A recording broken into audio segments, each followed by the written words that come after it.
Hey, Cybercrime Junkies. This is your host, David Morrow, alongside investigative security researcher Logan Potberg in our studio today. Logan, welcome, sir.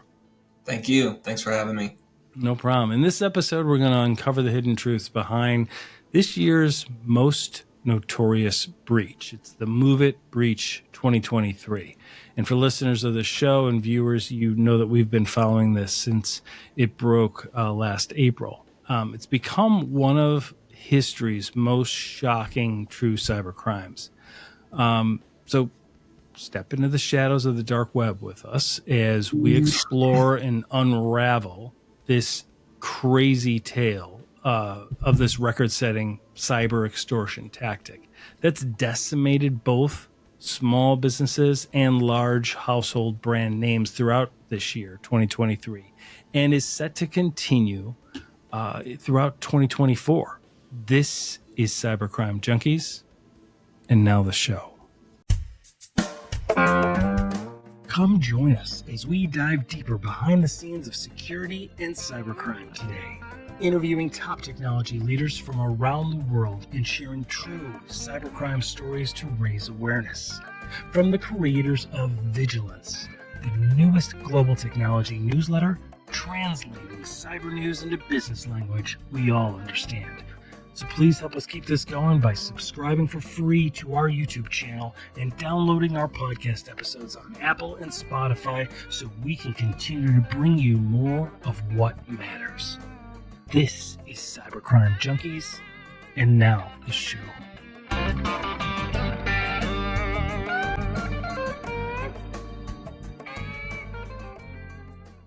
All right. Well, welcome to the studio, Logan Potberg. For the listeners, Logan's part of our team at Konica Minolta All Covered and has been, you can catch him on LinkedIn. Please follow him, connect with him. Former football star from Texas, joined us. There's only a million former football stars from Texas. Yeah, it's just it's kind of a thing. It's like criminals. It's like criminals from Chicago. No kidding. It's kind of our thing, if right? we had a battle of Texas football stars and Chicago criminals, I don't know. It might be a good one though. Why don't I think you guys could kick our ass if you could catch us? So, we probably need to edit that comment out, but that's all right. So everybody knows we're just kidding. Yeah. So tell us about the MOVEit breach. You've done a lot of research on it. We appreciate it. And Logan will be a regular co-host on this podcast. And you guys, he'll join Mark and us, and maybe even another cohort as we bring you some panel discussions and a lot more research this year. So Logan, walk us through what's going on with MOVEit lately. Yeah. So the breach is worse than expected, of course, and it's not even close to ending. We've been reporting on this since what seems like the dawn of time, but since the beginning of MOVEit. We knew it was going to be explosive growth and not in a good way. And we kind of saw what looked like a huge bomb, like mushroom cloud in the sky, engulfing North America and Europe. But even we didn't realize how big and catastrophic it was going to be. The MOVEit breach has proven to be the most successful public extoration campaign in history. U.S. federal law enforcement continues to be offering a $10 million reward for information leading to the capture of any member. Yeah. So think about this. Let's chat about this just a second. It's like the Wild West when they'd have that like wanted poster like nailed on the side of a tree, right? Yeah, now that poster's just online, and now like you don't know what they look like. $10 million. $10 million bucks is a lot of money to get from the federal government to like capture some dudes over in Russia. Enough to switch sides though, because it seems like they're also doing like that's kind of the way they're trying to go is they want someone to flip, but they're making a lot of money. So that's a good point. Yeah, that's probably why they had to make it so big, right? No kidding. Yeah. But so let's look at let's go through the Emasoft website.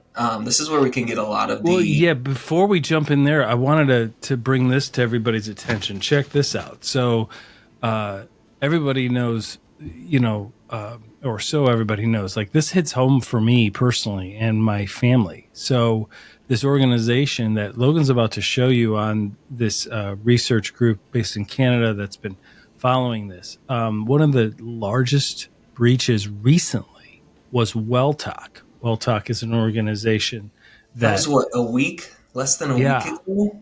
right. So, well, check this out. We just got a letter yesterday about WellTalk saying, hey, your information's been compromised. Your personal information, your healthcare information, medical records, payment information, all of that from the Move It breach. Is that Oh, they ridiculous? put Move It breach in there. They put it right in there. It says what happened. On July 26, 2023, we were alerted to an earlier alleged compromise of our Move It file transfer server in connection with software vulnerabilities made public by the developer of the Move It transfer tool, which is Progressive Software. We previously installed all published patches, but it still didn't make a difference. And then yada, yada, yada. Full reconstruction of our systems and historical data. Our investigation determined that on August 11th, it's December, by the way. By August 11th, an unknown actor exploited software vulnerabilities back in May. So you got to read the details when you get So these. we talk a lot about the dwell time before Yeah. you see the Yeah. breach, but look at the time of seeing breach to now it's still not resolved. Like normally No. that's a quicker turnaround for Well, most. we Now, talk this is- about that. Yeah, it's a great point, Logan. Like we talk about that all the time about how when threat actors get inside SMBs or a healthcare organization's network, you're not going to know. If you don't have the right systems in place, you're not going to know. Right. And this shows you that they didn't know, right? Like it's December, right? We're like just shy a few days of Christmas, and I'm getting a letter that says back in August, we realized we were breached back in May, and we're letting you know now. Like, what? Like, oh, and then in August they patched, and then they figured out it didn't do anything because they were already in. And because of this, let's get into kind of what they're doing. So everybody that knows, Move It is it's a file transfer program. So what it does is, let's say, Logan, you're over in KC, I'm over in Indy, right? We have very confidential documents. Let's say Mosher is going to apply to be like in the Secret Service, and he's got all this background information, all this private, and they're letting healthcare him in. No doubt. Yeah. Of course he's gonna pass through with flying colors. Even Mosher's not here, and we still have to give him the credit that he deserves. Yeah, absolutely. He'll appreciate this when he watches it. And so let's say I have them and I need to send them to you. Well, I can't friggin' email them, right? Because that can be stolen, right? And it's not going to be safe where you are. So we buy this program, organizations buy this program, the federal government, healthcare organizations, the big consulting companies like Ernst & Young, PwC, like all those, like they use this software program. And what it does is it encrypts it over here on my end so nobody can get it, right? And then it sends it encrypted, and then it encrypts it on your end. So that's great. Well, apparently this ransomware gang in Russia.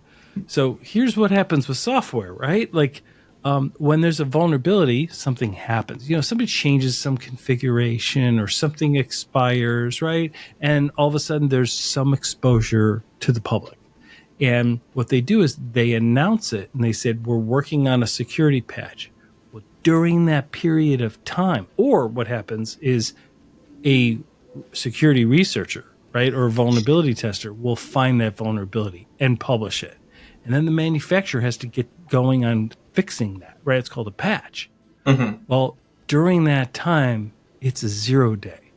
What a 0 day means is there's no patch for it, right? It's the first day of it, and they don't have the patch yet. Well, what Klopp did is Klopp has been successful over the past several years of finding these 0 days and getting inside. So they got inside before there was a security patch. So now they're basically living off the land, meaning they don't have to hack in. There was an open door. They got in. And then what happens is they didn't even have to launch ransomware. All they had to do is just copy and steal a copy of all of the communications being transferred.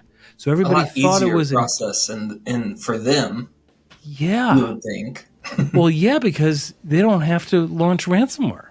Like they're a famous ransomware gang, but ransomware has issues. It itself is a program of code, right? And there's issues that can happen, but they didn't have to encrypt the data, right? They just had to take it because the data is top secret. Think about it, like all the data. This is a program that sells secrecy. It's like the Ashley Madison of like software programs, like right? Like it sells secrecy. Like it is like you cannot disclose. It's the top secret stuff. So when people are applying to the FBI, people are applying to the U.S. Secret Service, when people are sending their most intimate healthcare records, let's say they're sending information, these big consulting firms and these big law firms, on a new IPO that's happening, a new stock that's going to go public before it's public. Now these guys have all of that inside information, and all they're doing is saying we're going to publicize it on our leak site, which goes viral on the regular web as soon as they do it, right? And to stop that, they're extorting them, they're blackmailing them. That's it. Like it's not more complicated than that, but it's brutal, and this is massive. So walk us through this, man. Yeah. So. Let me actually walk you through some of the details that we found. Yeah. Let's see. And the numbers are nowhere near done. No, that's the thing. I mean, we reported on this thing with the breach, the initial vulnerability, like the initial bad thing that happened was like in May. And then they were talking about it in August. I think we did a short kind of research and episode on it just real quick. I think that was in August, like late August or something. And it's December, and it has like tripled or quadrupled in size since then. Well, so it keeps going. 2,600 organizations, 91 million individuals. Holy cow. That's insane. And yeah, you see some of the biggest ones. Here's you over here at Well Talk in second place. Hey, there we go. I wish they had my name on there. Give me some recognition. Yeah, I wish they had my name on there. That'd be good, you know. Well, if you're gonna be a part of it, at least be one of the big ones. You know, at least give me some like. And Mr. Morrow was busted right well there. Talk. Like, plus, if you want his health record, plus Morrow, you can find out about his cholesterol. Go ahead. Oh yeah, you know. No That's breaking news. But I mean, yeah, these are just some of the biggest ones, and it's gonna keep going. And so, well, look at that Bourne, Ontario, dude. Look at that teachers' insurance annuity. Genworth Financial is huge. The state of Maine, Nuance Communications. Nuance does all that software.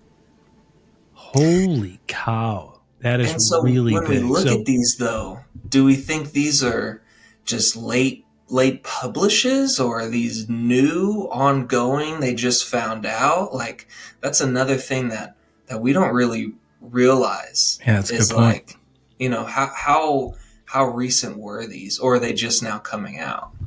Yeah. Well, I remember when we were first looking at it, Logan, there were reports about it being you know, like when they were first announcing it, they were saying this is only about 4 or 5% of everybody that they know, meaning they knew, they being the people that are investigating the root cause and investigating the audit of this breach. They were aware that Klopp had taken a whole bunch of data And so when Klopp was publicizing things periodically, they were like, they're only at like 4 or 5% of everything that we know they took. Well, and they're justified, not to give them, I guess wrong terminology, but if you look at the average cost No, it's just of professional. record, Yeah, it's like professional recognition. Yeah, $165 per record. And so to them, they're going after, well, where can I get the most amount of records? Right. And as you see here, they're all the way up to 15 million in just billion. Move It incidents. I mean, this Billion. is going to be, Billion. but where are we in the storm? That's the real 15 question. Billion. So here's the thing. 15 billion. Yeah. So that's the whole thing. So Emmasoft is saying the average cost of these records on the dark web today is $165. Based on what we know so far, 165 times the number of records is 15,077,556,780 bucks. Can they just retire and be done? I think that's a lot of money. That's crazy. And the way the ransomware gangs operate, and I'm not certain that Klopp operates this way. I know Lockbit operates this way. But the head guys, right, Mr. the SUP, the actual administrator of Lockbit, they only take like a third or 40% in the actual affiliates that are doing the work, acting kind of as their agent. They wear the jackets. Yeah, they basically give them a jacket and a hat and go, now you're part of Klopp, go do this. And when they do that, the actual affiliates get like the bulk of it, which is pretty amazing. So imagine getting 70% of that. That is like, this is the problem, because you don't like, some of this requires amazing technical skill. Some of it doesn't. Right? Some of it is, it's like downloading a program and then just acting on it. It's so pretty shocking. So how did it all happen? Like, walk us through this. Yeah. So on May 31st is when Progress Software issued an advisory patch. They rated it a severity rating 9.8 out of 10. We could probably go a little bit higher than 9.8 at the moment. It's probably a 10 out of 10, broke the scale. Yeah. But they didn't try to slide by and say it wasn't something that wasn't vulnerable. So we could give them credit there. Yeah, absolutely. And so on June 9th, they issued a patch for a second vulnerability. And then on June 15th, a third vulnerability. And so at that point, you got to think like, I mean, can we pause the software and patch what we need? Or, right. I mean, and I get it, like you're a company and you're making a lot of money and people are using your product, but now those are probably conversations they have now of like, they could learn from it. What could we have done? Yeah. So 3 vulnerabilities within May, June 9th, and June 15th. And on June 6th... three separate ones. Yes, 3 separate vulnerabilities. Okay. Klopp confirmed responsibility for the attack on June 6th. So before the second and third vulnerability, Klopp said, this is all me. Wow. When we talk about that, right? Like when we talk about, you and I, when we were doing these security awareness trainings and the public speaking, we talk about some breaches aren't about financial gain. And you can usually tell by the cybercrime gang that takes credit or ones that don't. When we think about the Anthem breach, right? The Anthem breach, the Equifax breach. Well, no one took credit. Yeah. And this just shows you, as soon as there's something, it's like when a terrorist attack occurs, right? Some far extremist group will say, we did it, it's because of this cause, and we take credit for it, right? We take responsibility for it. And in those breaches, nobody took responsibility. And here in Move It, we saw Klopp immediately said, yeah, guys, this is us. Because it's street credibility. In the hacking community and the cybercrime community, it's about street credibility, right? So for the viewers that might not know, let's walk through like who is Klopp? Because not only is it a really cool name, but they've done a lot of damage. It is. So, walk us through it. Who are they? So Klopp is a cyber gang nonetheless, but Klopp initially is a type of ransomware that's used in cyber attacks. So very similar to Lockbit. The name of the gang, the name of the gang is named after the strand or the software of the penetration testing is what they call it, but it's the ransomware product that they launch. So the so-called Klopp not only attacks and then publishes on a site on the dark web called the data leak site, which is probably very heavy and not a place you really want to go. No, we're gonna bring listeners to the dark web with us in the next couple weeks. We're gonna get past the Christmas holidays, and then we're going dark. So it'll be interesting to share the screens and show everybody kind of what we see when we're doing our research. But so Klopp kind of changes its dynamic with with the Move It breach in general. They usually would kind of play the long game, but now they've switched to a smash and grab exfiltration strategy because it's easier for them. It's funny that we're giving Klopp, a ransomware software, credit for a data breach that used no ransomware. Right. It's really they just exploited a publicly recognized open port essentially to the internet, and they just jumped in. They just kind of like walked into an open door.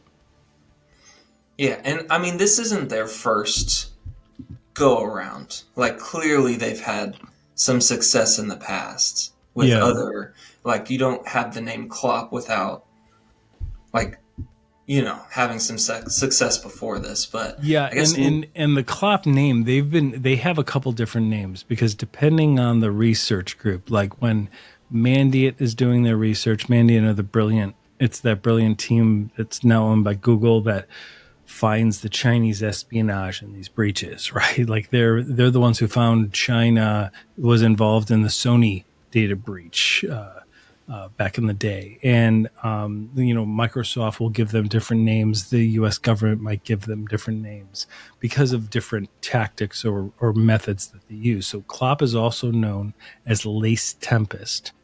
And the threat actor naming scheme was introduced back in April. So Lace Tempest is more commonly known as TA505, Fin11, FIN11, or Dev 0950.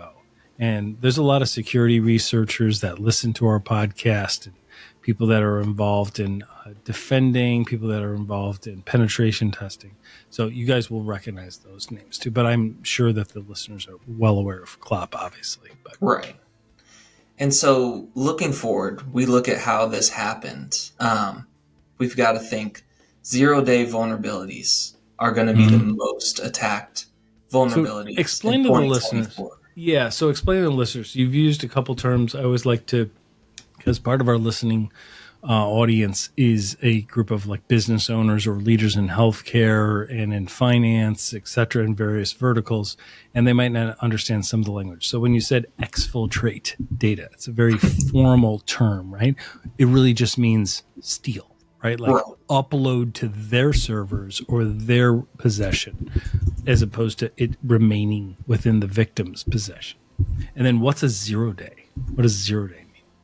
So a 0-day is, and correct me if I'm wrong, but it's a whole or in the computer system unknown to its owners. Maybe you can put this in better in layman's terms, but it's something that even the user doesn't know can be exploited, but the ransomware gang or crime gang knows about it and exploits it before you can patch it or do anything to fix it. Yep, absolutely. So the formal definition, as I looked it up online, just to get the listeners accurate information rather than you and me just like mucking it up, is not that you did a great job, but I probably mucked it up. It's 0 day is a broad term that describes recently discovered security vulnerabilities that hackers can use to attack systems. First of all, I take issue with the phrase hackers because that's not who's doing this, right? It is actually threat actors. It's criminals, right? Hackers, we love hackers. So that everybody knows, we've had the most famous hacker, Chris Roberts, on here. Like hackers are just people with these great skills, right? It's the criminal hackers, the black hat hackers that we're talking about. So vulnerabilities that criminal hackers, black hat hackers, can use to attack systems. The term 0 day refers to the fact that the vendor or developer has only just learned of the flaw, which means they have 0 days to fix it. There we go. A 0 day attack takes place when hackers exploit the flaw before the developers have a chance to address it. That's exactly what happened here. Right. So the gang is known to wait a few weeks. Klopp is known to wait a few weeks after data theft before emailing the company executives with their demands. And Klopp on their dark website said the following. This is why you got to go to the dark web, because you got to hear these guys. It's like this safely. Is where like the shadow brokers were like safely go to the dark web. Yeah, well, we'll show you how to do it and how not to do it. We'll bring Mark on about how not to do it, and then I'll show everybody how to do it safely. Poor guy. So Klopp said the following, quote, "We deliberately did not disclose your organization, wanted to negotiate with you and your leadership first," reads a Klopp ransomware note sent during the Go Anywhere extortion attacks, because they had done something like they did to Progressive Software in this Move It breach. They've done it to other software vulnerabilities in the past. And they continued on by saying, quote, "If you ignore us, we will sell your information on the black market and publish it on our blog, which receives 30 to 50,000 unique visitors a day." 30 to 50,000 a day. That's a lot of traffic on the dark web. Yeah. Holy cow. You can read about us on Google, they said. They literally said that. If you want to know who we are, you can read about us on the Google, right? And these attacks have... Yeah, did you like that? I got to work on my accents. Yeah, that's good. These attacks now have governments from around the world going after Klopp. And as we mentioned before, the U.S. government has offered a $10 million reward for information on the threat actors.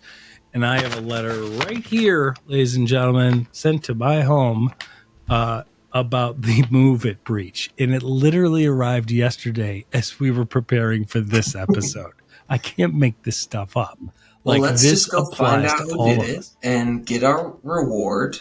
Well, that's what we got to do, right? Fair. Like that's, look, and for those that are newer listeners, like our name of our podcast is Cybercrime Junkies. My favorite podcast, beyond any, is Crime Junkies, right? And they're also based here in Indianapolis. They do a far better job, but it's all actual crime. It's like physical crime, but they do a phenomenal job. What I love about what they do is they help law enforcement solve like cold cases. They get their listeners involved in solving some of these crimes. Cybercrime's a little different, right? We invite listeners when they see something to say something to contact the IC3 and contact your local FBI office or contact us and we will coordinate it for you. But this next year, thanks to Logan and Mark and our commitment to this podcast, we're going to be getting involved in some causes, and we're going to invite the listeners to help us. There's the Innocent Lives Foundation that Chris Hannigy and team, who we've had on, who will be on in January. They have helped capture data involving CSAM, which is like child sexual exploitation online, and there's going to be more on that to come. But the whole point is we want to raise our game to the next level and really try and promote through our network here, and bring some of these criminals, especially the ones that are doing child exploitation online, because we can, and we've proven that we've done it. We've done some undercover things, but we really want to get involved, and we're going to be inviting everybody to join us. So what does CISA say? CISA is phenomenal, absolutely phenomenal organization, arm of the federal government. They give some guidance, don't they, about what small businesses and smaller healthcare organizations, assisted living places, smaller hospitals, what they can do to protect themselves from this CLOP attack. They gave us like 3 or 4, it looks like, right? One was like take an inventory of assets and data, identifying authorized and unauthorized devices and software. That's so important because so many organizations have different people that are bringing devices on. They're buying software. They're throwing it on the network, and the IT team just can't keep track of it. Like they're like, we didn't even know about it, right? They'll get calls to the help desk. Hey, I'm having a problem with this program. And they're like, what program? Like, what are you running? Like, we didn't even know you have this on. And the first thing that CISA is recommending is take an inventory of all of your assets, meaning the physical devices, and then all of your data, and identify authorized software programs and unauthorized devices and software. Very, very not important, just right? once a year. This I believe they're saying this should be ongoing because and I think most organizations haven't done it for a long time. That's what we're seeing in the field. So anything that could be done about that. And then second, kind of grant admin privileges and access, right? The actual top level admin to launch things or to push out scripts across a network. Grant those admin privileges and access only when necessary, like establishing a software allow list that only executes legitimate applications. Very, very important, right? The third one is monitor network ports, protocols, and services, activating security configurations on network infrastructure devices such as firewalls and routers. Seems pretty obvious.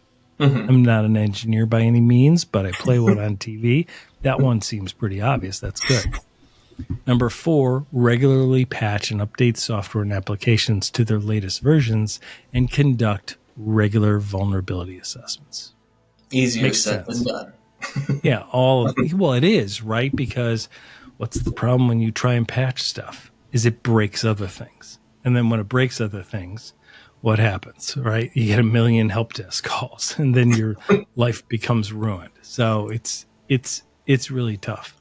So let's talk about this school that got hit by Move It. So think about this. So a school got hit 6 different ways by 6 different bad guys, all because of the Move It compromise.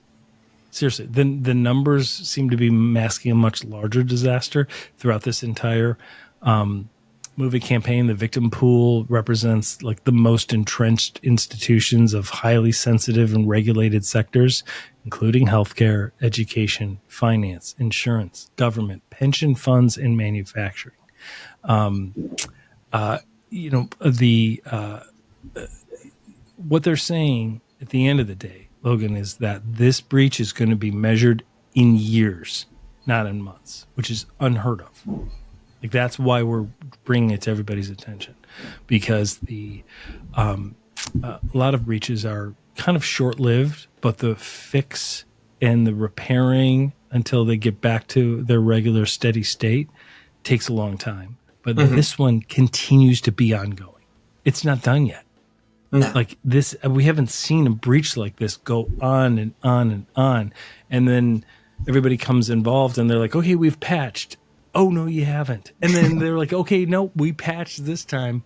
Oh no, you haven't. There's like, it keeps getting worse, and they keep kind of falling on themselves, and it's risen to the point where even the feds are like, we'll give everybody a $10 million if you can bring these guys down.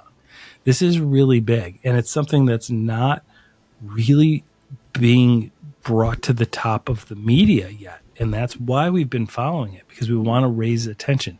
This is the biggest one we've seen in a really, really long time.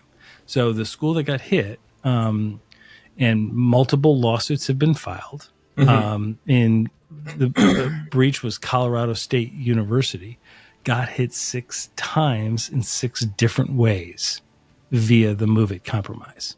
Deion really Sanders, Colorado State? Colorado State University, CSU, yep. So, and Sharks are they're Colorado. Yeah, Colorado State. Oh. Yeah. So Sharks are kind of swarming in the United States with over 1 million. We got a lot of lawyers here. For those listening overseas, the U.S. has got a lot of lawyers, right?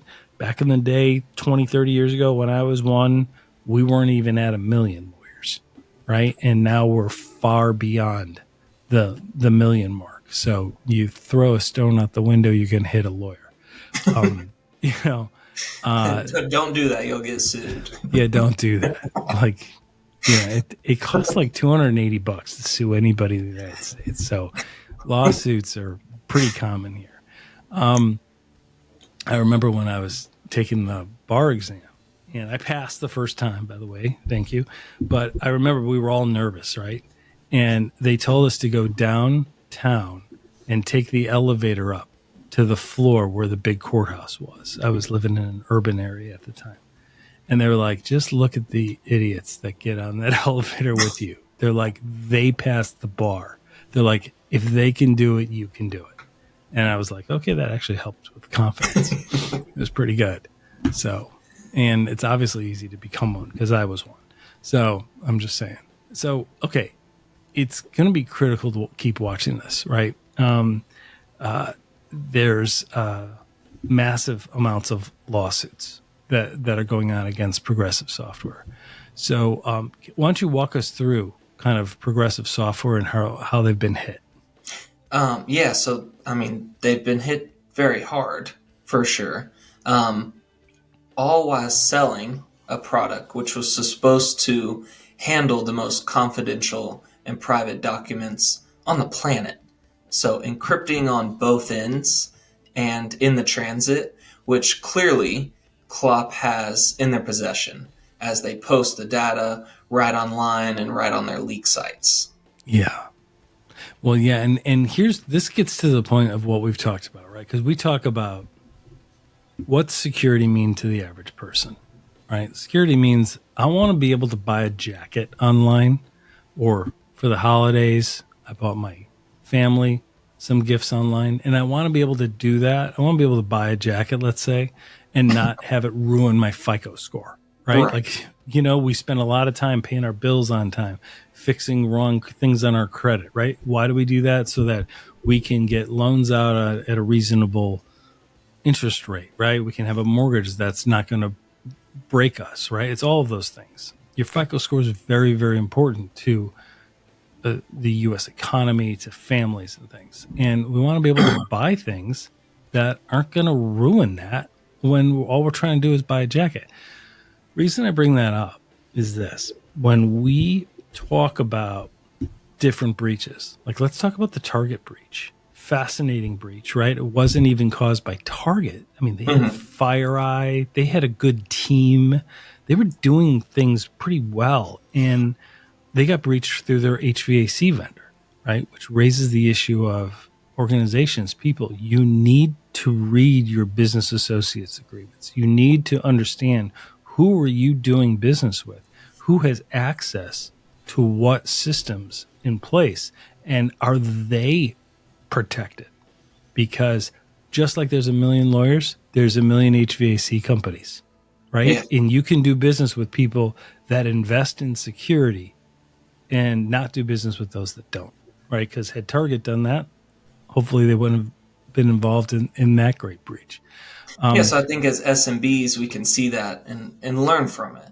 And Absolutely. moving forward, take those CISA precautionaries as well as check who you're doing business with at the end of the day. And people talk about, we always mention the reputational harm that's caused by breaches. Well, okay. People still shop at Target, right? Target's still really busy around the holidays. So, people are like, that breach didn't really hurt them then. We still shop there. Well, hang on. Target's not in the business of data protection. They're in the business of selling back to school things, selling shirts, right? Selling hats, selling some houseware goods. That's what their business is, right? So they didn't violate the public trust when they were the victim through their HVAC vendor. It's part of the reason we're still there, but they were still really harmed. The long-term reputational damage to Target, they had to sell off their highest asset, it directly due to several business reasons, but a lot of it was right at the time following this breach. And that was their pharmacy. They were making so much money through that. That's why, we might still shop at Target. But guess what? When you go to the pharmacy at Target, it's not the Target pharmacy anymore. It's CVS or some other thing that's just renting the space. So there are long-term consequences. But here, Move It and Progressive Software, what were they selling? Just data.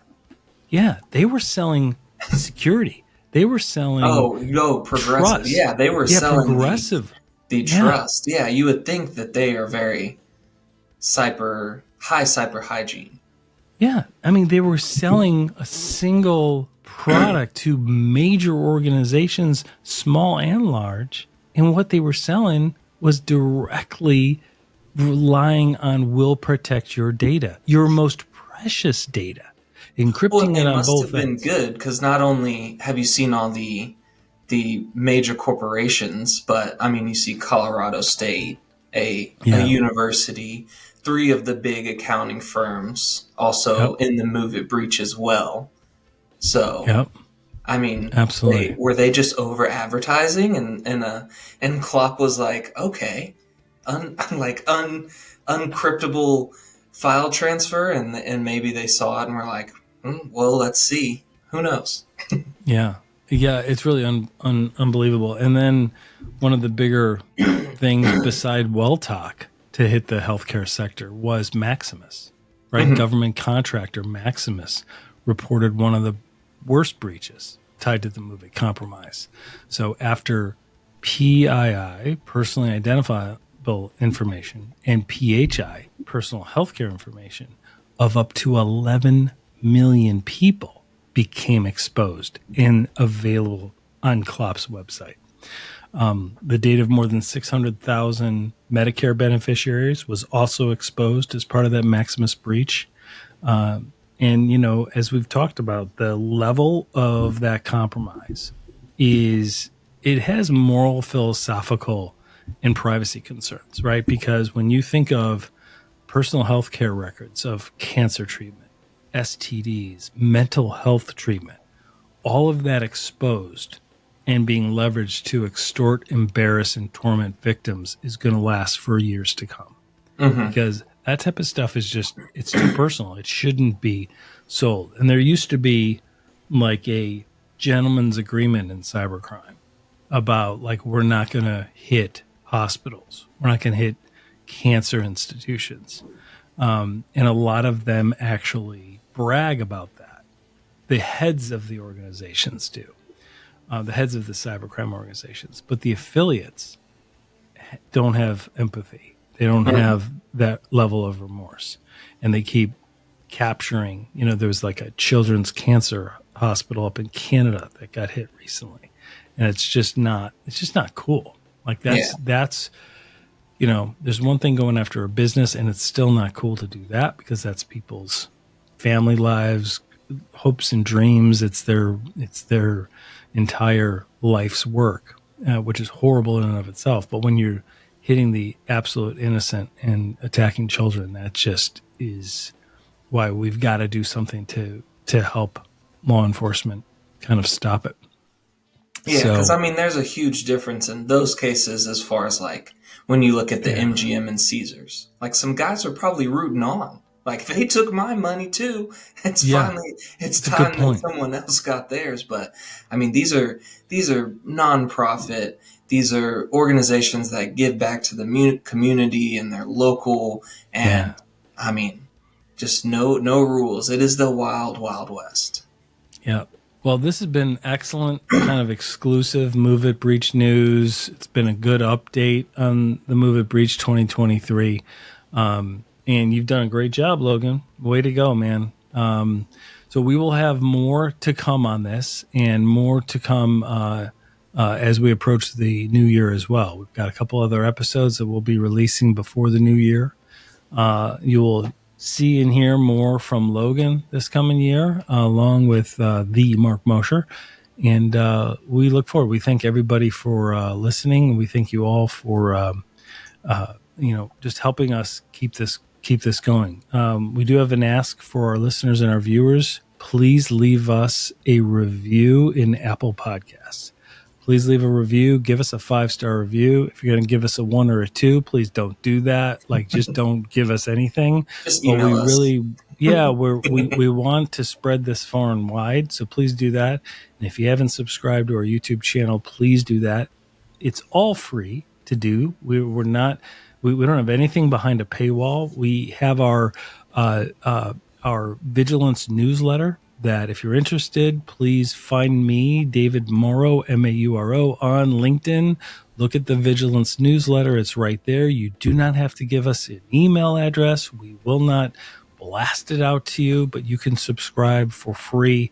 And it's got it's released bi-weekly. It's got top news and what it means to various organizations like healthcare, SMB space, commercial, legal, education, finance institutions, all of that. So, and Logan and Mark both are contributing editors to that. So we thank everybody. We wish everybody the absolute best for the holidays, no matter what religion. And even if you're not one that celebrates Christmas, at least you'll hopefully have some days off and enjoy it with your family and loved ones. We thank everybody, and we will talk to everybody soon. Logan, man, thank you very much. Great job, buddy. You. Yep, we'll talk more soon, bud.